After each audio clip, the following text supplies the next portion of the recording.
Effects of British rule. Dual government. Now, dual government was introduced in 1765 by Robert Clive in Bengal. Now, what is this dual government? According to this, the East India Company would have the right to collect revenue, whereas the Nawab of Bengal would maintain law and order. One of the many ill effects of this system was money in the form of taxes went into the pocket of company officers. Parliamentary laws. Why were parliamentary laws passed?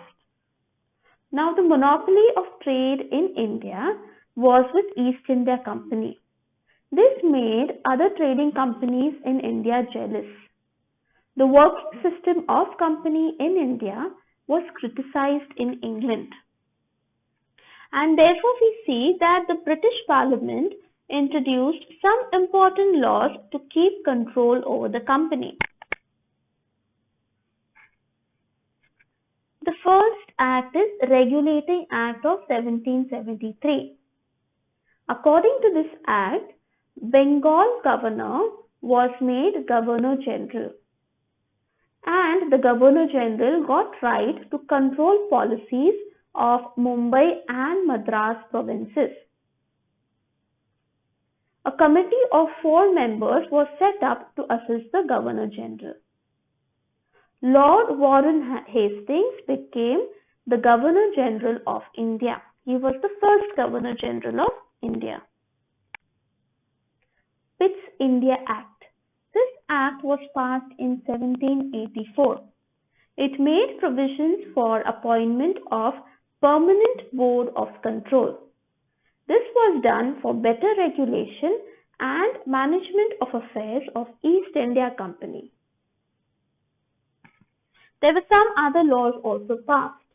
New laws passed in 1813, 1833, 1853 by the British Parliament. All these changed the working of East India Company. It led to the indirect control of British government on workings of East India Company. Emergence of British rule. The main pillars of British administration in India were civil services, military, police force, and the judicial system. Civil services. Now, civil services was introduced by Lord Cornwallis. Bureaucrats were needed to strengthen British rule. Lord Cornwallis put restrictions on private trade carried out by company officers, and in return he increased their salary. The British occupied territories were divided into districts, and the officers were appointed through the competitive examinations known as Indian Civil Services. The district collector was the chief of district administration. His responsibilities included collection of revenue, giving justice, and maintaining law and order. Military and police force. The duty of the military was to safeguard British occupied regions, acquire new territories, and break down any revolt against British. The duty of the police, on the other hand, was to maintain law and order in the country. Judicial system. Judicial system based on judicial system in England was established. So the Indian judicial system that the British established was on the basis of what existed in England. At district levels, criminal as well as civil courts were established to solve local cases. So there were 2 types of courts, civil courts and criminal courts. This was at the district level. There were also high courts which were created or established so that in case if whatever judgment has been given by the district level court, people are not happy with that, they can approach this High Court. So High Court was established for reconsiderations or appeals against judgments made at district level courts. Equality before law. A committee was set up under Lord Macaulay to create code of law. Now, before the British established this system, in India, different places had different laws, and there was difference in judgment on the basis of caste as well. Now, let's see what were the pros or advantages and what were the cons or disadvantages of the system that the British implemented. Pros. The Indian Penal Code was enforced all over British India. It was on the basis of equality before law, which means irrespective of the region that you belong to or the caste you belong to, the laws would be same for you. Let's see what are the cons or disadvantages. New laws were difficult to understand by common people.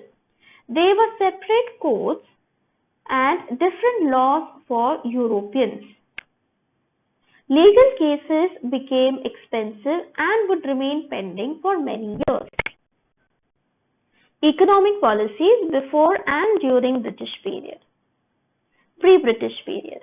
In spite of many invaders coming to India before the British, they did not make any changes to the basic economic system which existed in India. British period. England had a capitalist economy, and for their own convenience, they implemented economic policies in India which was conducive or feasible to economic system in England. British benefited from this system, but India faced economic exploitation. Land revenue system. Let's see the pre-British period and the British period. What were the differences?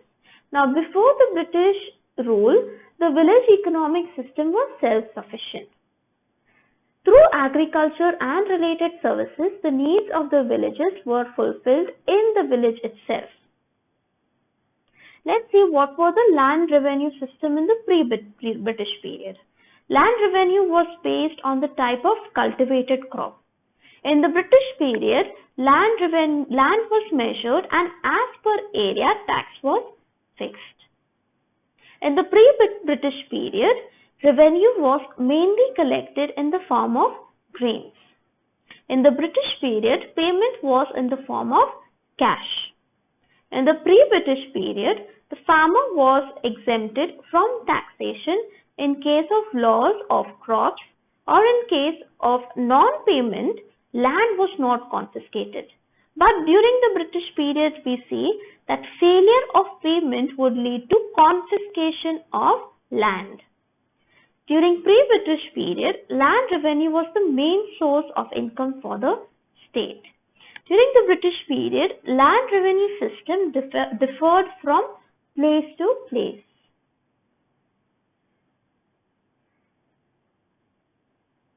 Effects of new land revenue system. Farmer was exploited by the government, zamindar, moneylenders and merchants. Now, how were they exploited? In case of non-payment of tax, farmers were forced to sell their land. Farmers were forced to sell crops at whatever price was offered to ensure they could pay the tax. The merchants and brokers purchased goods from farmers at minimum price. Sometimes farmers were forced to mortgage their land to money lenders to raise money to pay taxes.